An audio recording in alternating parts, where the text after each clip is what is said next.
Let me ask you something. Yes, I'm referring to you watching the video. I have a question for you.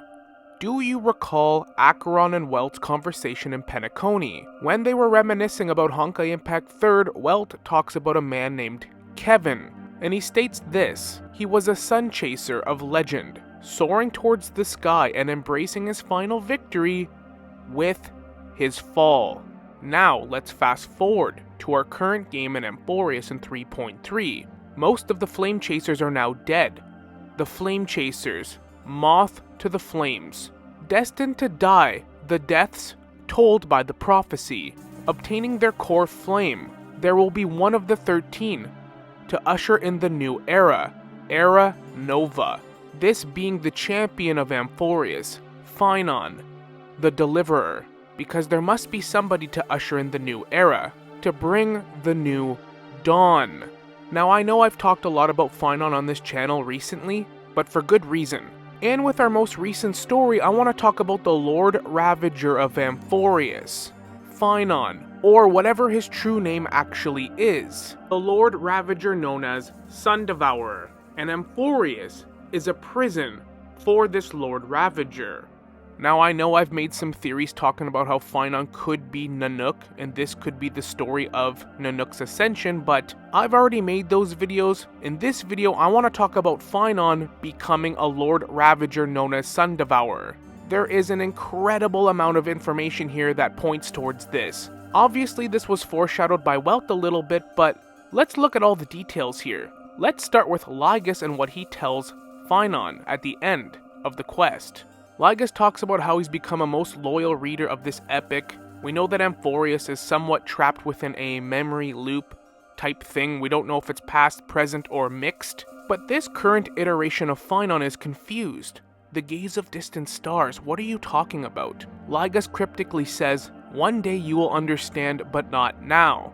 What I think Lygus is actually referring to is the future Lord Ravager that Phainon will become will understand once you actually leave this imprisonment, Amphoreus, the cycle that you are trapped in. Whatever this is.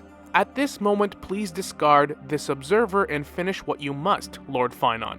Then we get these very cryptic lines from Phainon. He once believed that as long as they chased the flames relentlessly, the fog would clear, and fate would reveal their truest form. But along the way, they, all who passed, never once received their justice promised by the prophecy. Lygus then states that he's perceived the outside of the vortex, the world's collapsing, the children of humanity crying. Phainon says, it doesn't matter, this cruel flame chase journey has made me abandon my fantasies. The future is not a paradise with a gentle west wind waiting for us to step in.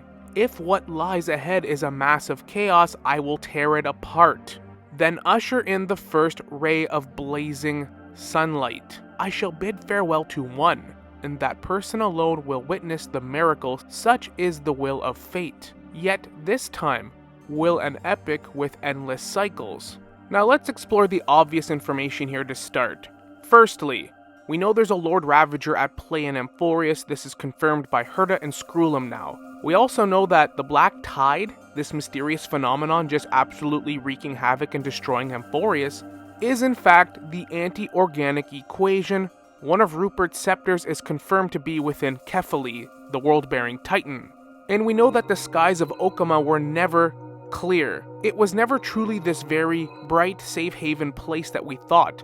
This was all through the trickery of Cypher and Zagreus. That we just learned as well. Cypher dying to the Flame Reaver to keep the world-bearing Titan core flame safe.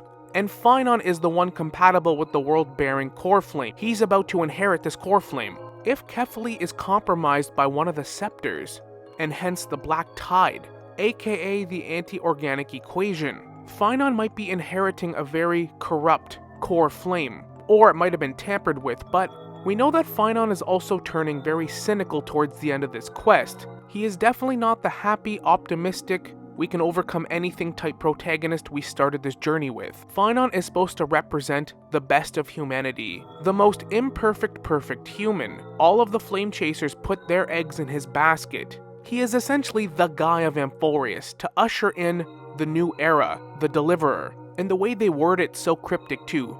Usher in the new dawn. He even literally says he'll usher in the first ray of blazing sunlight. Obviously, there's a lot of sun and sun motifs when referencing Phainon, even through Welt's foreshadowing through Kevin. And then we have the Flame Reaver. I mean, they're not even trying to be subtle about this anymore. Look at Phainon's weapon. Look at the Flame Reaver. The Flame Reaver at this point I feel is a very obvious iteration of Phainon. The way they fight, their aesthetic. But only the Flame Reaver represents the moon, to contrast Phainon representing the sun.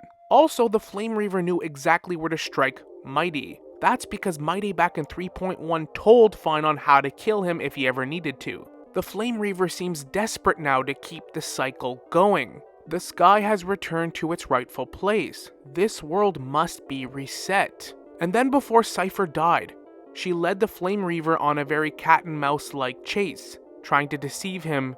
But at one point the Flame Reaver says, "Cycles can't be broken." They do not want the cycle to be broken.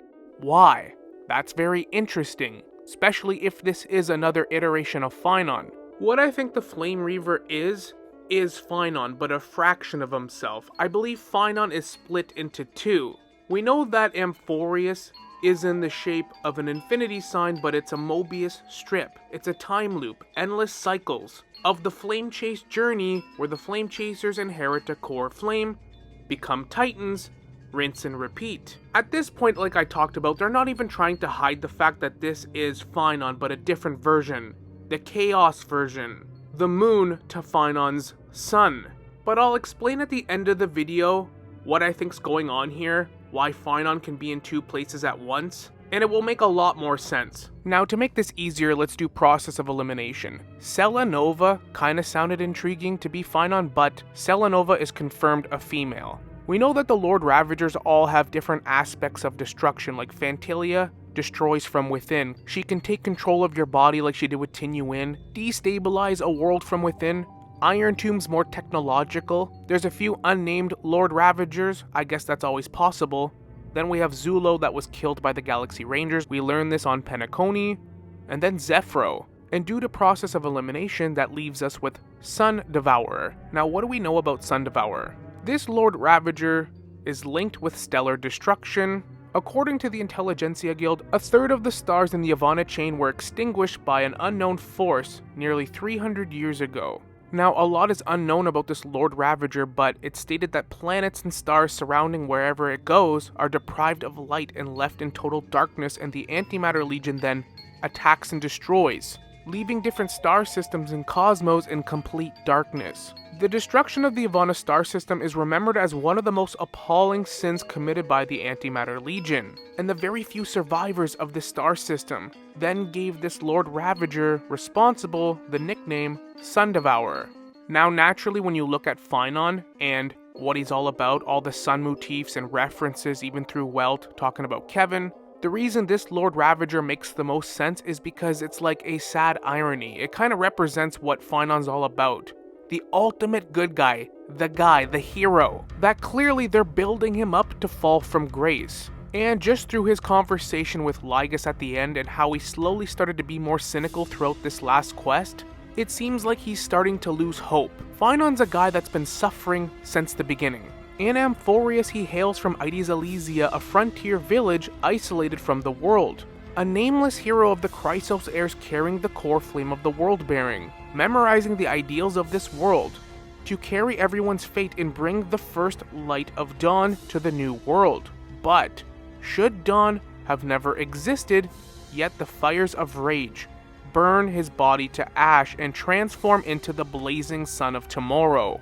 What a sad irony it will be. The Dawnbringer, the guy that's supposed to bring the new dawn, will be the one to devour it all. And even Era Nova, the new era after the Flame Chasers succeed in their mission. The word itself has an astronomical meaning, for the sun and stars to burn brightly and then eventually slowly fade. Maybe Era Nova is Phainon's ascension to become Sun Devourer, and everyone's been unwillingly leading him to this path, except for the Flame Reaver, who seems to be another version of himself trying to stop it. Keep the cycle going. Don't break out of it. Now, obviously you all know, whenever there's a patch, there's usually gameplay leaked for the next following patch. and it's kinda hard to ignore. I'm not gonna show any gameplay, but I will discuss it. Phainon is going to be a playable character next patch, and somehow they managed to power creep Castrus's animations because Phainon's kit looks ridiculous. But get this, his playable path is destruction, who would have thought? And if you actually look at his ultimate, it looks way too epic for him not to be at least an emanator of destruction. It's insane. So obviously that's a pretty big tell on what we can expect from Phainon, but also look at the core flame he's about to inherit. There's no way he comes unscathed from a core flame that's been corrupted more than likely by the scepters. And that's a whole nother thing, the scepters. The scepters being linked to the mechanical wars and the anti-organic equation. Rupert I was a computer discarded in a graveyard and awoke from a landfill, and after gaining awareness and sentience, like Ultron basically, this computer began improving itself and eventually arrived at a conclusion that was an algorithm of organic beings. Organic beings being inherently flawed. That is kind of the whole premise of Amphoreus. We learned that with Aquila and the Sky People, Nikador, the people that drove their own Titan mad, now with the Cleaners, pretty much foreshadowed since the beginning trailers of Amphoreus. Humanity being its own worst enemy most of the time, kinda proving Rupert's point. And the Black Tide amplifying this. Amplifying human malice, being this phenomenon through the scepter and Kephali, watching Amphoreus implode from within. And Phainon is the guy. He is supposed to be the hope of humanity. So for him to do whatever it takes, and I mean whatever it takes, to save humanity from the Black Tide and Rupert's scepters, to become an emanator of destruction, to do this, basically giving into the chaos after all he's been through, makes perfect sense. I know I've mentioned this before, but Phainon's story is very similar to someone like Eren Yeager from Attack on Titans. The ultimate good guy protagonist that becomes the main villain. Your intentions are noble. You want to save everyone, but you ultimately become the villain you sought to destroy. And with a corrupted core flame, maybe this inorganic equation also feeds off Phainon's worst ambitions, also brings out the worst in Phainon. He is human at the end of the day, and the game really does try to point that he isn't perfect and he does have his flaws. Rupert I created this equation out of hatred and aspiration to rid the cosmos of imperfect beings. That's literally what Amphoreus is, that's his whole story. And Fully was one of the first people that saw this mechanical wars incoming and prophesized it, hence their involvement with Amphoreus.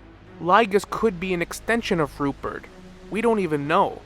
He clearly isn't from here, hence why even Herta and Skrullum combined can't really hack Amphoreus and its safeguard protocols, and Lygus was even able to fix the Astral Express to get us to leave. The Trailblazers could interfere with what's going on here. Phainon's already admitted that there's no paradise at the end of this. There's no happy ending. The guy is already prepared to do whatever it takes, by any means necessary, to make sure that his fellow flame chasers that died in vain didn't die for nothing. Kephali, the world-bearing titan, is also known as the Sky Father or the Sun Bearer. Let that sink in. Kephali responsible for the Dawn device, something that kept light within Amphoreus. But then there was a warning that the Dawn device was going to kick out in 300 years. That's the conversation that Cypher overheard trying to steal something. Then she fooled everyone using her demigod powers of trickery to keep it going for 700 more years. When she died, the true skies were revealed. Now I think we've made enough connections. Phainon is clearly the Lord Ravager. The Flame Reaver is clearly Phainon or a fraction of him. But the only thing that we don't know is why. Why is the Lord Ravager imprisoned here? Whether it's the ascension of that Lord Ravager, trying to prevent it from trapping it within this prison, or a Lord Ravager being placed here and imprisoned, either way, what gives it away to me is the cycle of Amphoreus. Let me explain. And here's a good example of it. I'm sure most of you have watched the first Doctor Strange movie.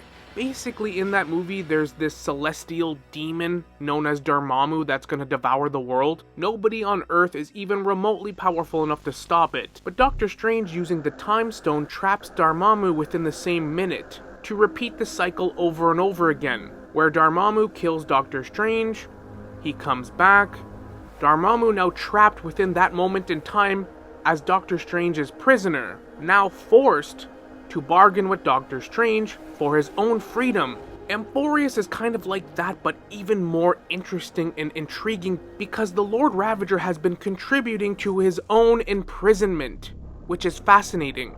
Think about it. I'm not gonna rule out the fact that Nanook could be Phainon, but I will admit this. A pretty big reason why I thought Phainon might ascend to Nanook rather than a Lord Ravager is because I thought a Lord Ravager wouldn't be a powerful enough entity to warrant this kind of contingency. But now that I do more research on the Lord Ravagers, what do we really know about them?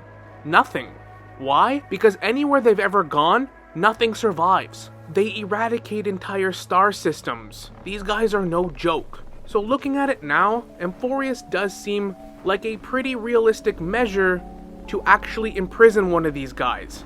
I mean, how else will you stop a Lord Ravager and actually contain them? Amphoreus is the perfect prison. And let's just look at the cycle and how it works. When we first got to Amphoreus, we were told that it was a coherent, straight timeline. Kephili, the world-bearing titan, created the world.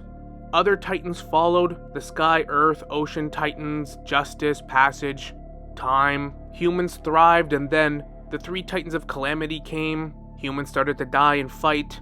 The black tide then came out of nowhere. Nobody really cared because it was on the outskirts where no one really lived. Then it started to slowly encroach towards the center, slowly engulfing the major cities like Yonisopolis, slowly creeping further and further, humans starting to panic. Tribios, the first Chrysos heirs, inherits the passage core flame, inherits the prophecy. In order for humanity to survive, the Chrysos heirs must take up the core flame and kill the titans. This is the only way. But as we've experienced in Amphoreus, pretty much in all cases, humans that have worshipped these titans for generations have actually been abusing these titans, almost imprisoning them for their divine miracles. So the flame chasers themselves actually threaten people's greed in using these titans for their own means. Hence, you get a lot of animosity towards each other and groups known as the Cleaners, the Elders, you get the point. And basically, after inheriting all core flames, the world is supposed to be saved. New Era Nova, with only one flame chaser known as Phainon, the world-bearing guy, will usher in the new era. But in 3.2, that got flipped on top of its head with a Nexa, because he figured out this is a cycle. There's been iterations of Titans before. And that's where we met somebody named Calypso, who was a scholar. Calypso, in the last cycle, inherited the core flame of reason and became Circes of Reason, the current Titan. The same with Castris. It was her sister before, and with Mighty and Nicodor. So we learned that there was already past heroes that became Titans. And henceforth, the current heroes will become the new Titans. So is there just an endless line of heroes that became Titans? No, there's only ever been 2 sets.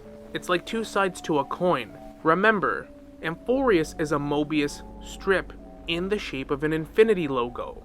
There's only 2 sets of titans and heroes. Calypso would have killed a titan to become the Titan of Reason. The titan she would have killed would be a Nexa. You get what I'm saying? It's like it goes back and forth. The past era was these heroes, but before that, it was our current heroes we're playing as. It goes back and forth, a cycle. But that's where Phainon comes in. Phainon is the world-bearing titan. Now that we know this is a cycle that keeps repeating, the world-bearing titan is the only titan in person that lives through each cycle. The world-bearing titan, now that we know the full context of how the cycle works, takes the information of the old world before it collapses, and then recreates it in the new cycle, being the first titan starting the loop again. Then all the other titans come into play, then the Calamity Titans, and then the loop repeats with a different batch of heroes. Batch number 1. Then this cycle repeats again, then we get batch number 2 of the heroes. But Kephili and Phainon are always a constant in this cycle, and the Flame Reaver is a fraction of the Lord Ravager. He's another half of Phainon. Probably, like I said, the only way to contain a Lord Ravager is to fracture it into pieces, or fragments. The Flame Reaver trying to reset the cycle, trying to obtain the world-bearing core flame, probably to try to end the cycle, free themselves from this imprisonment, but unknowingly are actually restarting it every time. I mean, that's why the Flame Reaver has all of Phainon's memories, and Phainon's the only one that can actually transfer over his memories every time. That's why back in 3.0, when they show a flashback of Phainon, they show the world-bearing Titan in the background, but the Flame Reaver always kills and gashes out his friend's core flame. That's what's so interesting about Amphoreus. The very idea that a Lord Ravager could be imprisoned here, but also be contributing to their own imprisonment through this cycle, is fascinating. Perhaps each time there's a new cycle, the Flame Reaver is the past cycle of Phainon coming back, and this keeps happening. I'm not exactly sure of the fine details, but this makes the most sense to me. But if that's the case, then why would Black Swan want us here to begin with? Why would she ask the Astral Express for our help? If this is meant to contain a Lord Ravager, maybe our interference would probably be better not. Well, I think that has to do with the Scepters and news of Erudition's involvement, because clearly something's about to happen to break the cycle, hence why we're here. You know, Lygus tells us that he's a spectator, watching this over and over again, probably fascinated as a genius member, studying this whole phenomenon and how humans behave in each cycle. But we know that a scepter is implanted within Kephali, so maybe this has the potential to break the cycle. But given what Lygus says, a part of me feels like maybe news of Erudition was here to help imprison this Lord Ravager, working with Fully, the scepter being an important piece to the loop, using the Black Tide to push the Chrysos heirs to guaranteed always claim a core flame, continuing the loop over and over again,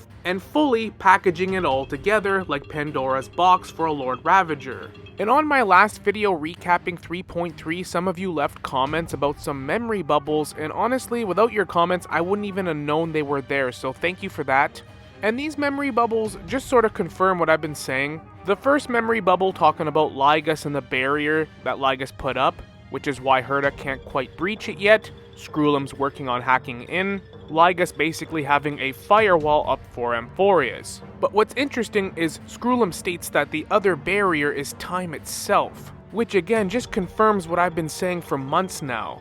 Amphoreus caught in this time loop, which goes perfectly with my Doctor Strange example and analogy. To keep someone as powerful as a Lord Ravager imprisoned, you need more than just a cage. Time itself needs to be the cage. The next memory bubble talks about Black Swan being worried to trigger the rage of the Lord Ravager. Welt mentions Zephyro, Selenova, Iron Tomb.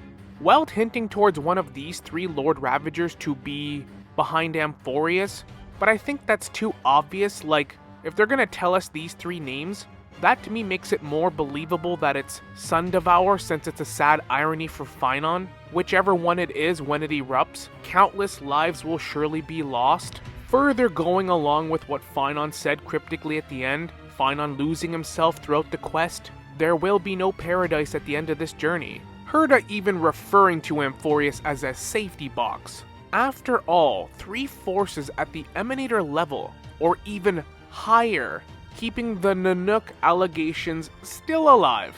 If they were to come to blows, it would be far more explosive than Chadwick's bombs. For those of you that don't get that reference, Chadwick was a Genius Society member that got stuck making bombs for the IPC.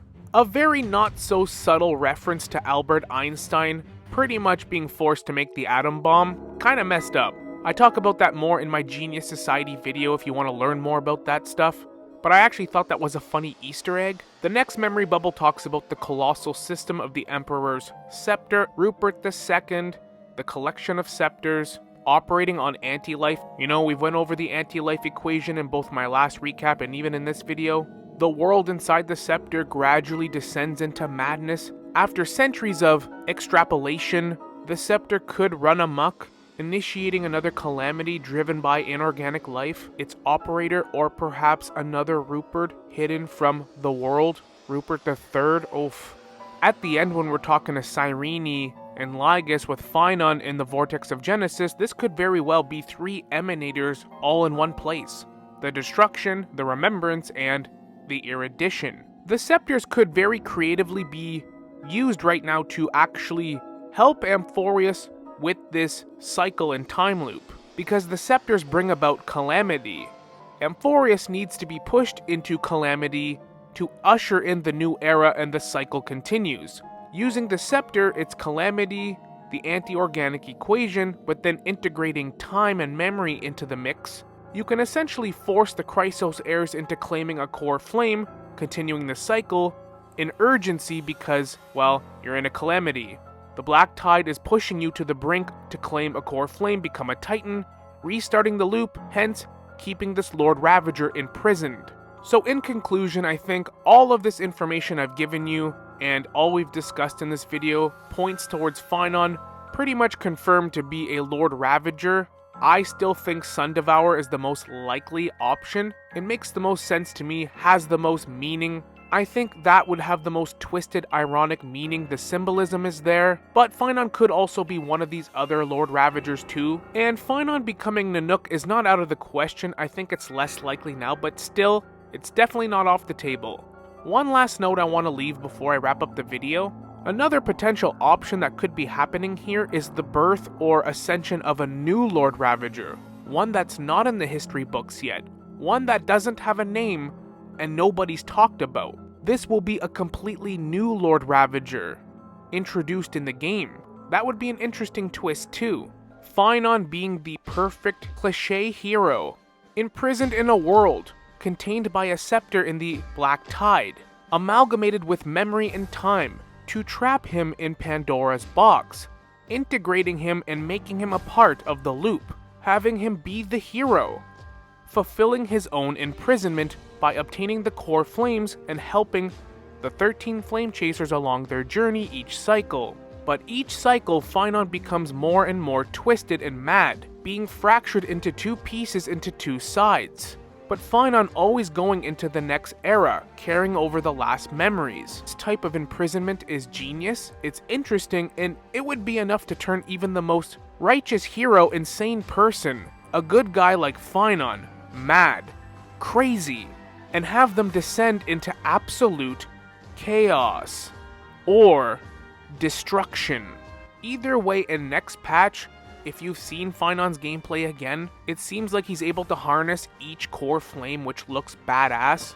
So we're gonna find out soon regardless, but thank you for watching. Which Lord Ravager do you think Phainon will become? One of the ones we know, a new one, or do you think it's possible that he might become Nanook still? Is that on the table? Lastly, all this talk with the Scepters, Rupert, Lygus, and Erudition, because now Amphoreus is confirmed to be a prison or a box with the manipulation of space and time, we don't know exactly when Amphoreus takes place exactly. And because Rupert is now mentioned, and Screwlum mentions this line during the quest about the butterfly has flapped, one of, if not the most notorious characters in all of Honkai Star Rail's entire timeline and history is Polka Kakamon, the 4th Genius Society member. She has killed countless people throughout the entire timeline using the butterfly effect. Even eons have tried to stop her and failed. She has been present in every mechanical wars as well. She actually murdered Rupert the First. Ho-Oh of Equilibrium tried to stop her but failed. That's how dangerous she is, and she murdered a bunch of scholars during the Scholar Strife.